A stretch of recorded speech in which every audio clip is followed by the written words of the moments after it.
Growing up, the first thing that comes to mind is the tears on my mom's face. She was tormented by my dad's mother, my grandma. Back then, I didn't understand why this happened so often to Mom. I wondered, why is Grandma so mean to Mom?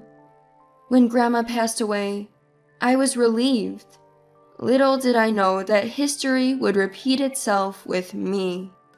But hey, I'm not a woman who just cries about it. I'm Chloe, a 37-year-old working at a mid-sized company. I've been dating Daniel, a coworker who's 2 years younger, for 2 years. Soon after he proposed, we discovered I was pregnant.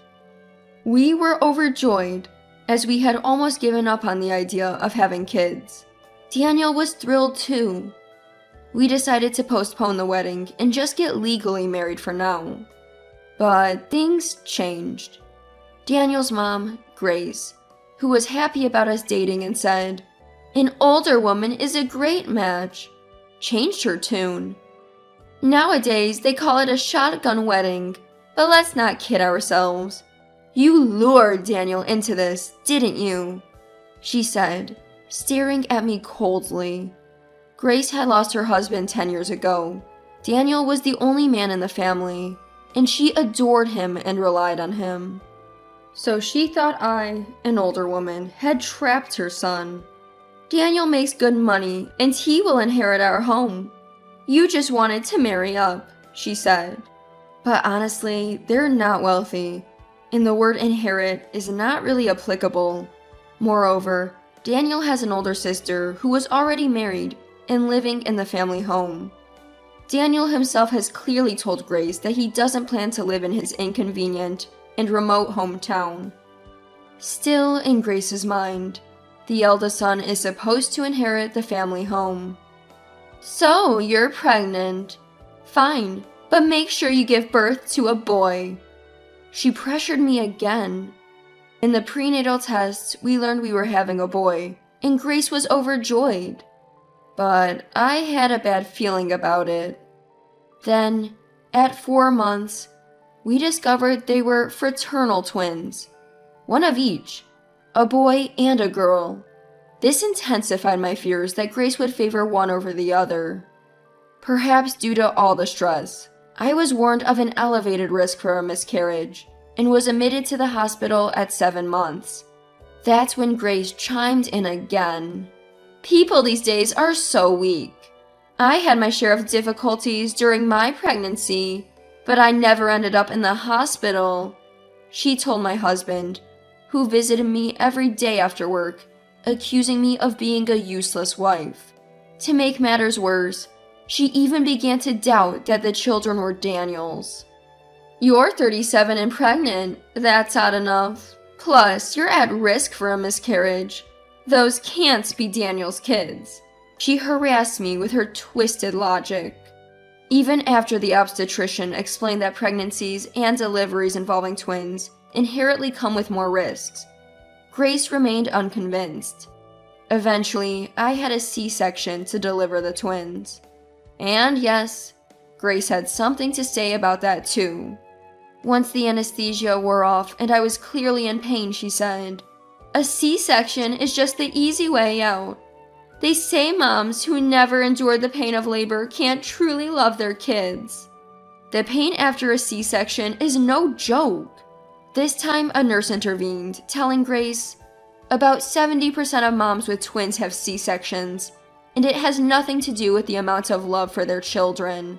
That shut her up. But apparently, she still complained to Daniel. Thankfully, Daniel told her off. "Don't pretend to know what Chloe is going through. You've never had twins. Stop insulting her," he said, and I was moved to tears. But even after we returned home, Grace's harassment didn't stop. Their house is about an hour's drive from ours. She would take a taxi over and then expect me to cover the fare. While I was busy caring for the twins, she would complain. "You can't even serve a drink to your mother-in-law. You're so incompetent."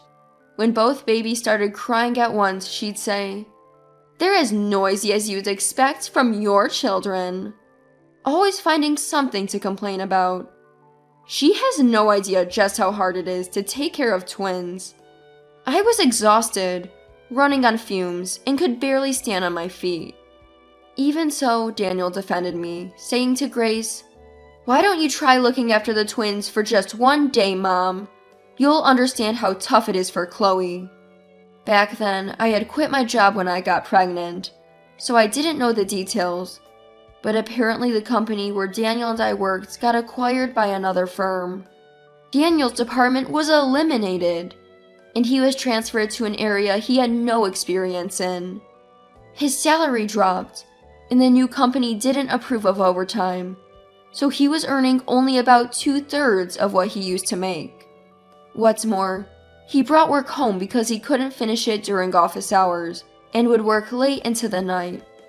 Despite all this, he bathed the twins, changed their diapers, and even folded the laundry. He was the epitome of an involved dad. That's why he understood how hard it was to care for two kids at the same time. Whenever Grace was at our house, he would always keep an eye on her to make sure she didn't give me a hard time. I was truly grateful. 3 years later, I decided to go back to work. Diapers, clothes, and meals for the twins were more expensive than we thought, and living on just Daniel's salary became quite a struggle. We took the twins to separate preschools. One was dropped off by me, and the other by Daniel, and I picked them up. I explained the situation to my company, and they let me leave an hour early. We were making it work.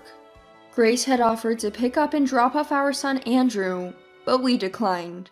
She had been showing favoritism toward Andrew ever since he was born, so we wanted to keep her away as much as possible. But there was no way to prevent her from showing up on weekends, taking a taxi to our house. She would arrive carrying bags full of toys, clothes, and treats for Andrew.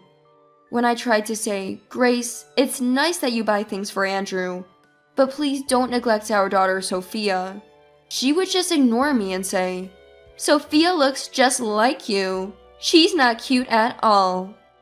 The kids began to notice the difference in how Grace treated them. Andrew became clingy to Grace, while Sophia started hiding whenever she saw Grace. Once, Grace even took Andrew back to her house when Daniel and I weren't looking. To make matters worse, she told her daughter, Ava, that I was dumping Andrew's care onto her. Ava called us angrily, but it took Daniel explaining the situation to clear up the misunderstanding. But now Ava was upset, thinking Grace valued Daniel's family more because they had a son. The relationship became tense. The turning point in this ongoing feud between mother-in-law and daughter-in-law happened one weekend when the kids turned 5. At the time, I used to visit my parents' house on weekends. I'd get home around 8 p.m., and there was Grace, standing in the doorway, fuming. "So you leave your kids and go have fun on the weekend? You call yourself a daughter-in-law?" "I'm sorry. I had some things to take care of at my parents'. Daniel said he'd watch the kids," I replied, as I hurried to the kitchen and put a frozen hamburger patty in the microwave. "What time do you think it is? A hamburger now? You're gonna give us indigestion. And it's frozen. Could you be any lazier?" Grace yelled. "Actually, it's a homemade hamburger I'd frozen last Sunday. It's filled with veggies and just a little meat, so it's easy on the stomach. It's safe to eat at night." When I explained this, Grace hesitated for a moment, but then said, "Still, you're the wife. You should be able to serve fresh cooked meals to your husband. This is all happening because you're working." But we still can't make ends meet. With the kids growing up, more money will be needed for food, clothes, and education. "Well, Daniel is earning well, isn't he? He works for a big corporation since his old company merged. His salary has to be good," she argued. In reality, his salary dropped. Daniel explained the reason to Grace. He used to be a department manager in a mid-sized company before it was absorbed in a merger. He was then demoted to a regular employee. Moreover, the company's culture doesn't favor overtime, so hardly any extra money there. So quitting my job is out of the question. We can't save anything for the kids on Daniel's salary alone. Grace was still not convinced. Chloe, you got another job recently, right? It's not been many years, so it's practically a part-time gig. Quit that job, she insisted. Actually, Chloe makes twice as much as I do, Daniel revealed. Grace was stunned. What? That can't be. Still skeptical, Grace finally heard the truth from me. While I make less money at my full-time office job than Daniel, I supplement our income on weekends. I upload videos to a particular site, all from my parents' home computer. The videos are all about raising twins. In them, I share the struggles and strategies of raising our 2 kids, recommend toys and foods, and even talk about fashion choices. Originally, I was just sharing this information on social media, but people started reaching out and saying things like, "There isn't much info on raising twins. You've been a big help." Or, "If you have any product recommendations, please share them." Daniel saw this and suggested that I try posting on a platform where we could monetize the content. The channel got great reviews, especially among expectant mothers of twins. Once I started responding to their questions via video, it became even more popular. After a while, baby product companies began reaching out. Now I get to dress the kids in their products and use them for feedback and video reviews. I only need a few hours on the weekend for this, and these days, I'm making around $3,000 to $4,000 per month. You're kidding, right? I've never seen you do anything like this. Grace didn't want to believe it, but the reason she's never seen me do this is because I work from my parents' house. I do it there to focus, away from the distractions at home. Sometimes I take the kids with me. My parents love to play with them. Seeing how happy my parents are when they're with their grandchildren makes me feel pretty good too. Now that Grace knows I actually make more than Daniel, she suddenly gets all sweet on me. Well, well, a capable hawk hides its talons, huh? You're the woman Daniel chose, after all. Grace is laying it on thick because she's not getting along with Daniel's family, the Avas. They're annoyed with her for constantly praising Andrew and buying things left and right. It turns out she's in a tough spot since the property is now under Daniel and Ava's name. She probably wanted to move in with us and figured pestering me would elevate her standing. Now she knows she has a lower standing in our household too. She's suddenly humble because she can't afford for Daniel and me to dislike her. But it's too late for her attitude adjustments. And recently, even Sophia has started to rebel against Grace. Just the other day, Grace made a comment about Sophia, saying, "Who needs a girl? They're just money pits. Wish I never had such a foolish granddaughter." Sophia retorted, "Well, that means you and your mom must be foolish too, since you're both women."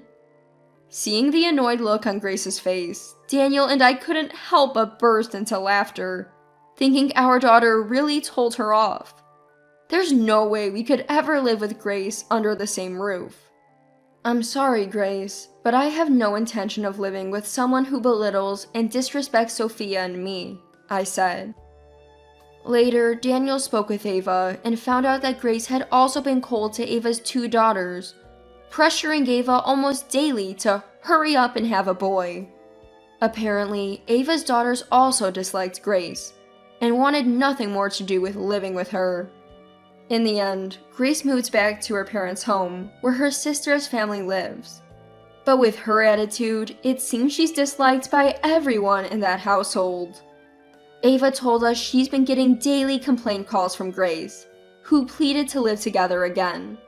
Eventually, Ava blocked her number. Poor Grace. As for us, we decided to move to my parents' home before our kids start elementary school. We sent a text to Grace saying only we've moved, and we've cut off all contact since then. Now, including my parents, our family of 6 enjoys a lively life every day. Daniel and I are discussing continuing our video streams for a while longer and saving money to renovate our house.